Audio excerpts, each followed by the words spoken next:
그레이스교에서 진행하는 기독교 고전 매일 읽기 프로젝트 C.S. 루이스의 순전한 기독교 제1장 옳고 그름 우주의 의미를 푸는 실마리 챕터 2 몇 가지 반론. 이 두 가지 사실이 정말 토대라면 논의를 더 진전시키기 전에 확실히 다져놓고 넘어가는 편이 좋겠습니다. 제가 받은 몇몇 편지들로 미루어 볼 때 상당히 많은 사람들이 이 인간 본성의 법칙이나 도덕률 또는 바른 행동 규범을 제대로 이해하지 못하고 있는 것 같습니다.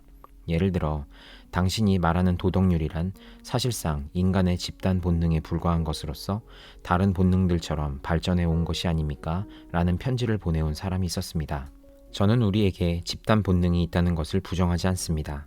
그러나 그 본능은 제가 말하는 도덕률이 아닙니다. 우리는 모성애나 성적 본능이나 식욕 등을 통해 본능의 자극을 받는다는 것이 어떤 것인지 잘 알고 있습니다. 그것은 일정한 방식으로 행동하고자 하는 강렬한 바람이나 욕구를 느낀다는 뜻입니다. 물론 가끔은 다른 사람을 돕고 싶은 마음이 그런 욕구로 나타날 때도 있죠.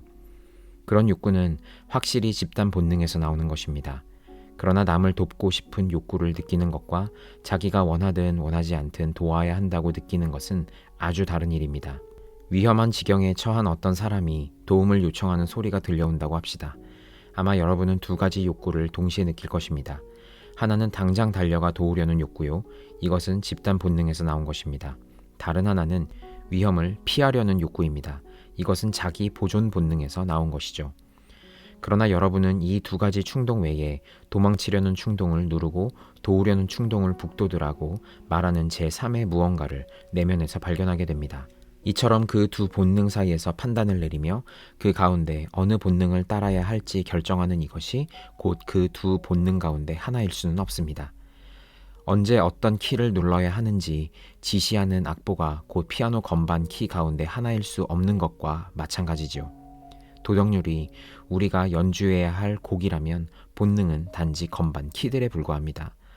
도덕률이 단순히 본능 중 하나가 아님을 알 수 있는 길이 또 하나 있습니다. 만일 사람의 마음속에 두 가지 본능만 있다면 그 두 가지가 충돌할 때에는 강한 쪽이 이겨야 마땅합니다. 그런데 우리가 도덕률을 가장 선명하게 의식하는 순간에는 대개 둘 중에 더 약한 본능 편을 들어야 할 것 같은 느낌을 받습니다. 여러분은 아마 물에 빠진 사람을 돕는 편보다는 자신의 안전을 도모하는 편을 더 바랄 것입니다. 그런데 도덕률은 그래도 그를 도와야 한다고 말합니다. 또한 도덕률이 옳은 충동을 원래보다 더 강화시키기 위해 애쓰라고 할 때가 종종 있지 않습니까? 즉, 옳은 일을 할 수 있는 동력을 얻기 위해 상상력을 일깨우고 동정심 등을 불러일으킴으로써 집단 본능을 자극해야 한다는 의무감이 느껴질 때가 종종 있습니다. 이처럼 한 본능을 다른 본능보다 강화시키려 드는 것은 분명히 본능에서 나오는 행동이라고 할 수 없습니다. 집단 본능 자체가 너의 집단 본능은 지금 잠들어 있으니 깨우라고 말을 할 수가 없다는 것입니다.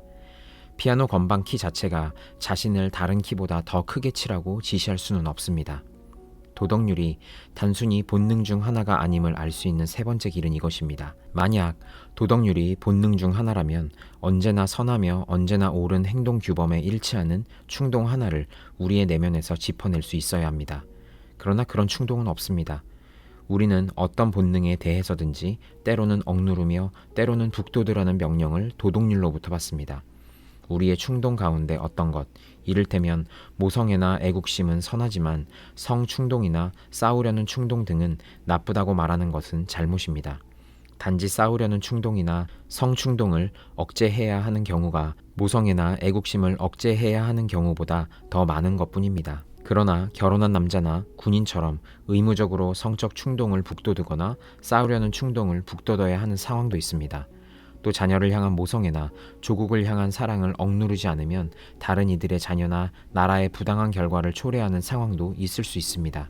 엄밀히 말하자면 충동에는 원래 좋거나 나쁜 것이 없는 것입니다. 피아노의 경우를 다시 생각해 보십시오. 피아노 건반에 옳은 키와 그른 키가 있는 것은 아닙니다. 모든 키는 옳게 눌리는 순간도 있고 그르게 눌리는 순간도 있습니다. 도덕률은 본능 중 하나도 아니고 본능을 모아 놓은 것도 아닙니다. 도덕률은 본능들을 지휘하여 일종의 곡조, 우리가 선이나 옳은 행동이라고 부르는 곡조를 만들어내는 어떤 것입니다. 그런데 이 점은 실제적인 면에서 아주 중요합니다. 우리가 저지를 수 있는 가장 위험한 짓은 자신의 본성에 있는 본능 중 하나를 골라 무슨 대가를 치르더라도 꼭 따라야 할 사항으로 절대시하는 것입니다. 절대적 지침이 된 후에도 우리를 마귀로 만들지 않을 본능은 없습니다. 보편적인 인간애야말로 안전한 본능이라고 생각할지 모르겠지만 그렇지 않습니다. 인간애를 핑계로 정의를 무시할 경우 여러분은 이른바 인간을 위하여 계약을 깨뜨리며 재판의 증거를 위조할 것이고 결국 잔인한 배신자가 되고 말 것입니다.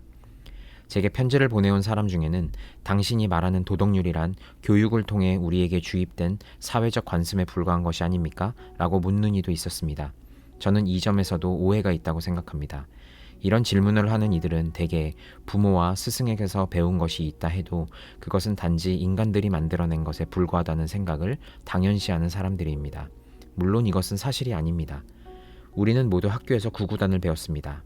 그러나 사막에서 혼자 자란 아이는 구구단을 모를 것입니다.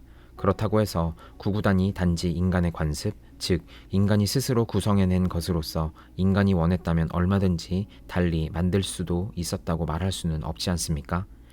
다른 모든 것도 그렇지만 바른 행동의 규칙도 부모와 스승과 친구들과 책들로부터 배운다는 사실에 저는 전적으로 동의합니다. 그 중에 어떤 것은 얼마든지 달라졌을 수도 있는 단순한 관습이지만 우리가 배운 것은 좌측 통행이지만 우측 통행이 규칙이 되었을 수도 있죠. 또 어떤 것들은 수학처럼 실제적인 진리들입니다. 문제는 인간 본성의 법칙이 그 중 어디에 속하느냐 하는 점입니다. 제가 인간 본성의 법칙을 수학과 같은 부류에 포함시키는 데에는 두 가지 이유가 있습니다. 첫째, 챕터 1에서 말했듯이 한 시대나 한 나라의 도덕관은 다른 시대나 다른 나라의 도덕관과 다를 수 있지만 사실 그 차이는 그렇게 크지 않으며 대부분의 사람들이 상상하는 것만큼 크지 않습니다. 그 모든 도덕관들을 관통하는 동일한 법칙이라는 것이 있기 때문입니다. 반면에 사람들이 어느 쪽 길로 다니며 어떤 옷을 입느냐 하는 등의 단순한 관습들은 얼마든지 큰 차이를 보일 수 있지요. 또 하나의 이유는 이것입니다. 여러분은 민족마다 다른 도덕들에 대해 생각할 때 어느 한쪽의 도덕이 다른 쪽의 도덕보다 더 낫거나 못하다는 판단을 내리지 않습니까? 또 어떤 도덕은 이전보다 낮게 변화되었다고 생각할 때가 있지 않습니까? 그런 경우들이 없다면 도덕적 진보란 무의미한 말이 되고 말 것입니다. 진보란 단순한 변화를 의미하는 것이 아니라 더 나은 방향을 향한 변화를 의미하는 것이니까요. 한 도덕관이 다른 도덕관보다 더 진실하거나 더 나은 경우가 있을 수 없다면 야만인의 도덕보다 문명인의 도덕을 선호하거나 나치의 도덕보다 기독교의 도덕을 선호하는 것은 다 무의미한 일이 됩니다. 물론 실제로는 우리 모두 도덕관에 우열이 있다고 믿고 있습니다. 또 자신이 살았던 시대의 도덕관을 변화시키고자 노력했던 이들이야말로 개혁자나 개척자, 주변 사람들보다 도덕을 더 잘 이해한 사람이라고 부를 만한 가치가 있는 사람들이라고 믿죠. 그렇다면 좋습니다. 어떤 도덕이 다른 도덕보다 더 좋다고 말하는 순간 여러분은 사실상 어떤 기준에 견주어서 그 두 도덕을 판단한 것입니다. 즉, 그 중에 어느 것이 그 기준에 더 가까운가를 견준 것이죠. 그때 두 도덕을 견준 기준은 그 두 도덕과 다른 제3의 것일 수밖에 없습니다. 실제로 여러분은 그 두 도덕을 참 도덕이라고 할 만한 것과 비교함으로써 사람의 생각에 좌우되지 않는 진정한 옳음이라는 것이 존재하며 어떤 도덕관은 다른 도덕관보다 그 진정한 옳음에 가깝다는 사실을 인정한 셈입니다. 이 점을 달리 표현해 봅시다.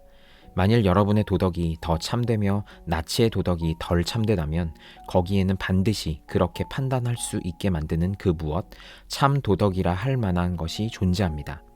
뉴욕에 대한 여러분의 생각이 저의 생각보다 더 참되거나 덜 참될 수 있는 이유는 뉴욕이라는 도시가 우리의 생각과 상관없이 실제로 존재하는 장소이기 때문입니다.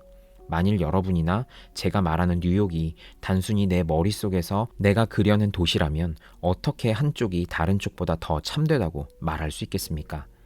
그럴 경우에는 참과 거짓 자체가 아예 문제가 될 수가 없습니다.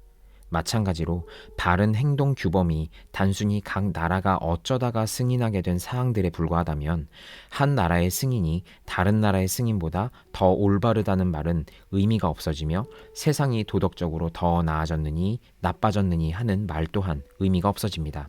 따라서 저의 결론은 바른 행동에 대한 사람들의 생각 차이 때문에 종종 자연적인 행동 법칙이란 없다는 의심을 하게 되긴 하지만 사실은 이런 차이에 대해 생각하게 만드는 이 상황이야말로 오히려 그런 행동 법칙이 존재한다는 정반대의 사실을 입증한다는 것입니다.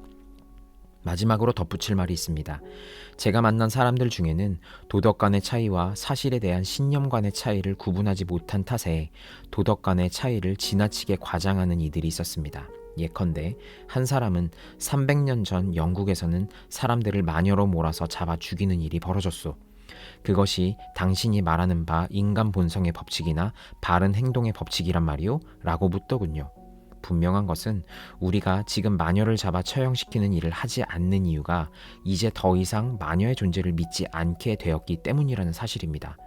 만일 우리가 지금도 여전히 마녀의 존재를 믿는다면 자신의 영혼을 악마에게 판 대가로 초자연적 능력을 받아서 그 힘으로 이웃을 죽이거나 미치게 만들고 날씨를 굳게 만드는 사람이 주위에 있다고 정말로 믿는다면 우리 역시 이 불쾌한 이적 행위자들을 사형시켜 마땅하다는데 모두 동의했을 것입니다. 즉 도덕적인 원칙에는 차이가 없습니다. 사실에 대한 생각의 차이가 있을 뿐입니다. 마녀의 존재를 믿지 않게 된 것은 지식의 큰 진보라고 할 수 있습니다. 그러나 마녀가 없다고 생각해서 마녀 사냥을 하지 않는 것은 도덕적인 진보가 아닙니다. 집에 쥐가 없다고 생각해서 쥐덫 놓기를 그만둔 이를 인도적인 사람이라고 부를 수 없듯이 말입니다.